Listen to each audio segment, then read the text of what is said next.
This is Global Watch on your digital first Pan-African news network, TOS Television. I am Abigail Okwade.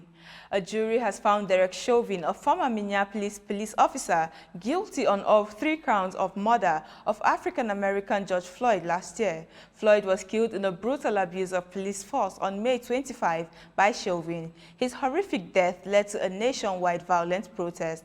The 12-member federal jury in Minneapolis on Tuesday found Chauvin guilty of second-degree unintentional murder, third-degree murder, and second-degree manslaughter. The second-degree murder charge said Chauvin assaulted Floyd with his knee, which unintentionally caused Floyd's death. The third-degree murder charge said Chauvin acted with a depraved mind, and the second-degree manslaughter charge said his culpable negligence caused Mr. Floyd's death.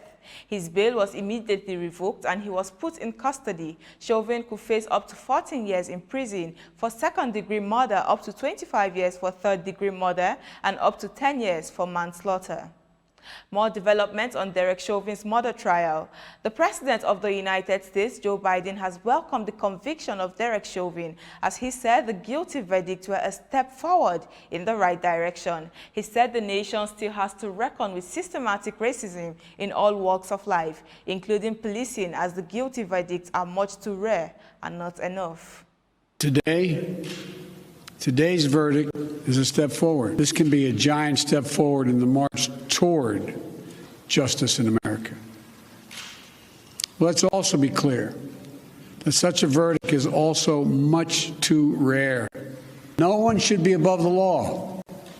And today's verdict sends that message. But it's not enough. We can't stop here. In order to deliver real change and reform, we can and we must do more to reduce the likelihood that tragedies like this will ever happen and occur again. You know, state and local government and law enforcement needs to step up, but so does the federal government. Former President Barack Obama expressed relief at Derek Chauvin being found guilty of murder and manslaughter. In a statement released on his Twitter page, Obama praised the verdict while also voicing the thoughts of many who want to see criminal justice reforms in the U.S. He also reaffirmed that the push for justice would not end with the conviction in Floyd's case.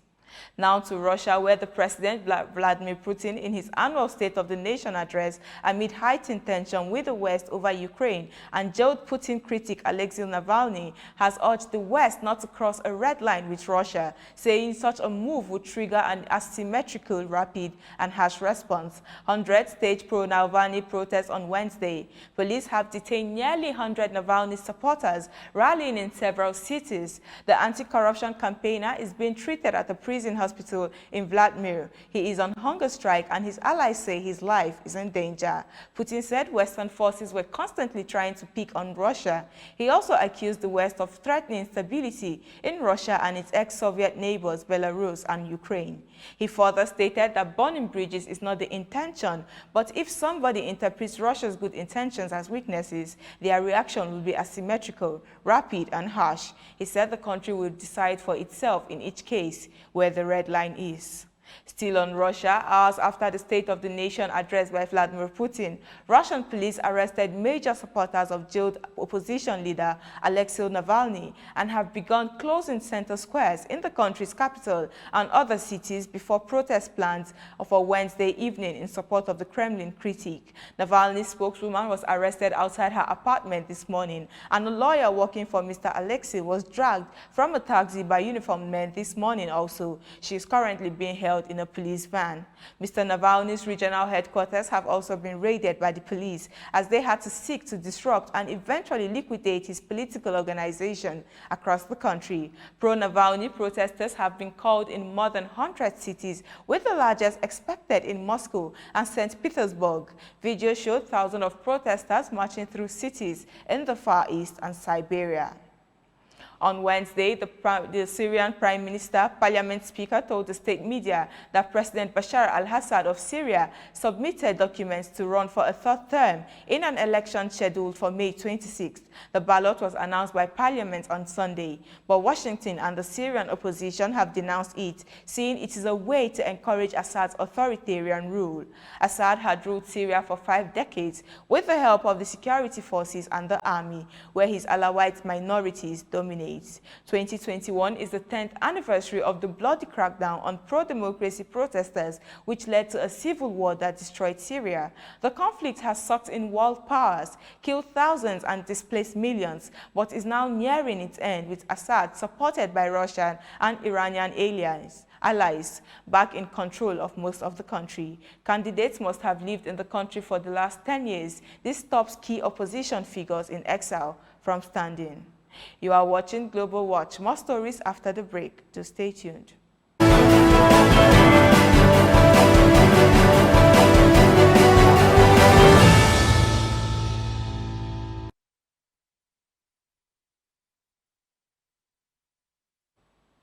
You're welcome back. European countries on Wednesday have prepared to resume deliveries of Johnson & Johnson's COVID-19 vaccine and speed up the rollout after the European Medicine Agency backed the shot.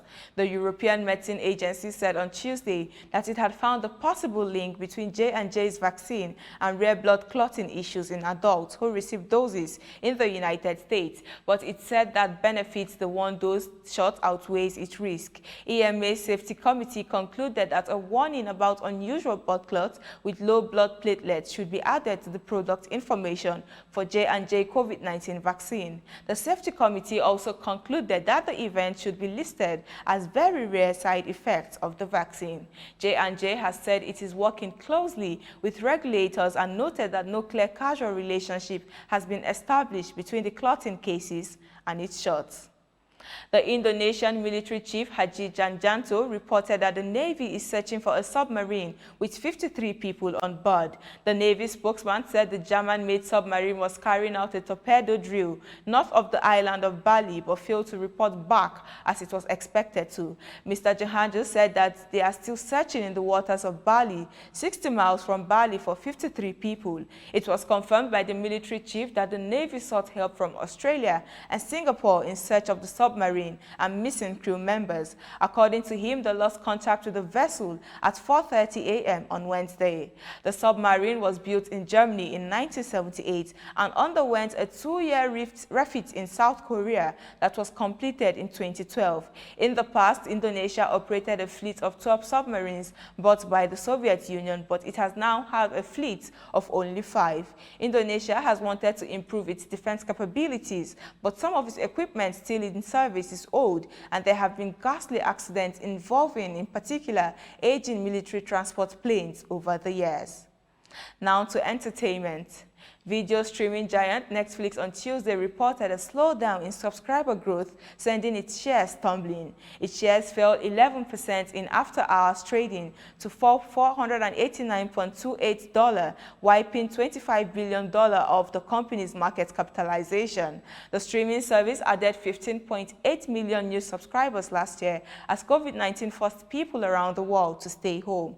About 3.98 million people signed up for Netflix between January and March this year, well short of the projected 6 million subscribers. The company said a lack of news shows may have contributed to the shortfall, adding that it is expected to recover as sequels to hit shows are released. Netflix also faces increasingly stiff competition from new streaming services entering the market. Even with the sluggish customer growth, Netflix has reported revenues of $7.16 billion and net income of $1.71 billion. And in sport, Atletico Madrid, AC Milan and Inter Milan have followed all 6 English Premier League clubs in pulling out of the controversial European Super League following a storm of protests from fans, players, managers and governments. The game's European and world governing bodies, UEFA and FIFA, also threatened to impose bans and sanctions. Atletico, in a statement, said harmony for the club is essential between all the groups that make up the Rojiblanco family, especially their fans. Atletico Madrid said the departure of the English teams was due to pressure placed on them and said they were convinced that the current status quo of European football needs to change. AC Milan also, in a statement, said they accepted the invitation to participate in the Super League project with the genuine intention to deliver the best possible European competition for football fans around the world and in the best interest of the club and their fans. They, however, promised to continue to work hard to deliver a sustainable model for football. The Super League issued a statement suggesting that while they might be suspending their project, they had not completely abandoned it. Rather, they shall reconsider the most appropriate steps to reshape the project, always having in mind their goals of offering fans the best experience possible while enhancing solidarity payments for the entire football community. And that is it on Global Watch for today. For more updates, do visit our website at www.tostvnetwork.com. To follow and like our social media handles on Facebook, Twitter, and Instagram. And remember to subscribe on YouTube. I am Abigail Okwade. Remain safe. Thanks for watching.